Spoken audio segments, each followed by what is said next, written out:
Bob and Ray are like my favorites, or right up there anyways. I don't know I have a favorite, but certainly right up there.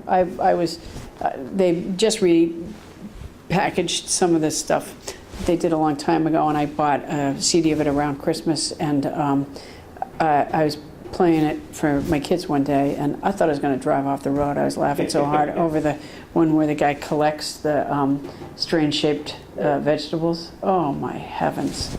Just too funny. When you have a spare moment and you're cruising along, and if you had any CD of any comedian just to sort of listen to, who would you pick? I don't know.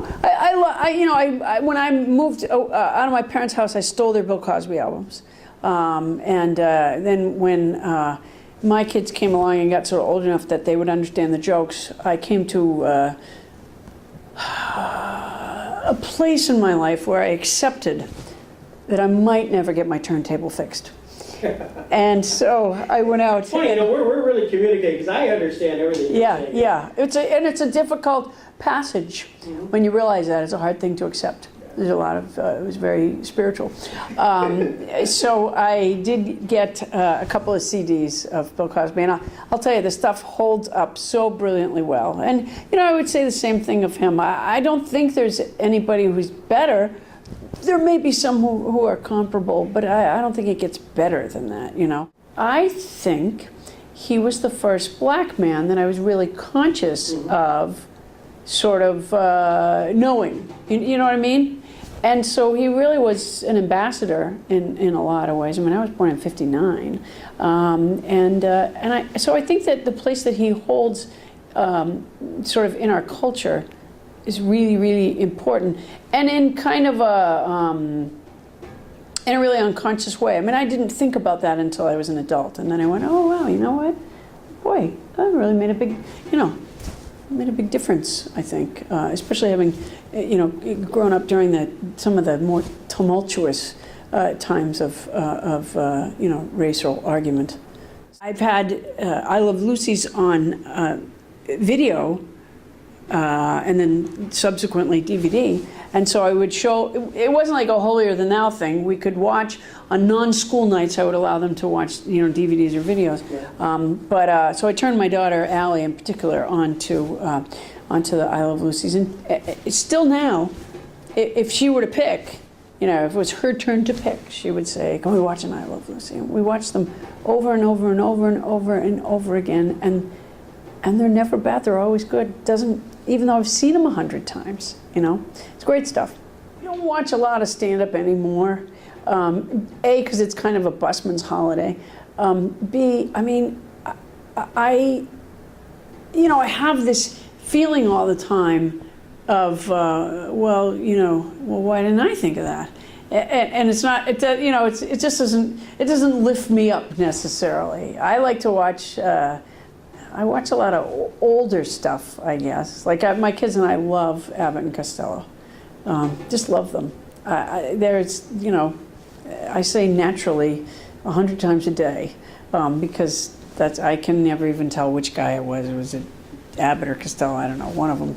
Let me think a minute. Bud Abbott is the guy who used to say that. Naturally. It's just such great stuff. And the same thing in that I can watch it over and over again and see stuff that I didn't see before. Same thing with the Three Stooges, which a lot of people think that they're a poor man's Marx Brothers, and I say, well, I'm broke. Do the kids mind you using them as props? Don't tell them. My kids.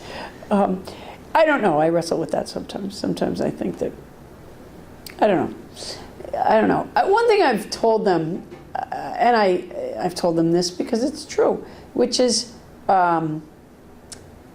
people wouldn't laugh if these were wildly foreign ideas to them. They would just think that we were, I was describing a freakish family. Laughter wouldn't be the response.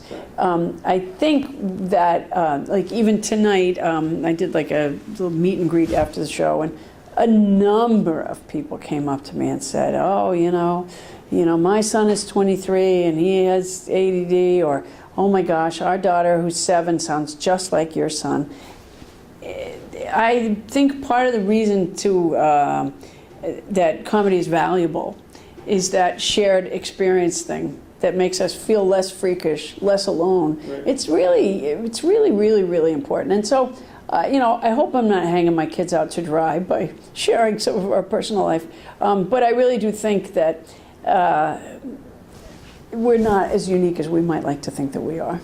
And that there's again, a great feeling of community and support and sort of shared experience and telling those stories in a funny way. And a lot of times, when people talk about their families, it's with such reverence that it just makes me feel horrible most of the time. People are like, oh, well, our son's becoming a doctor. And no one ever says, our son's becoming a doctor, which is good because he's driving me crazy. I like to be a little bit more real. Did you, was this a natural for you? I mean, were you the class clown? Were you the cut up? The first sentence of the last paragraph of the summary letter written by Mrs. Bump, who was my kindergarten teacher, in May of 1965, she wrote, "I have enjoyed many of Paula's humorous comments about our activities."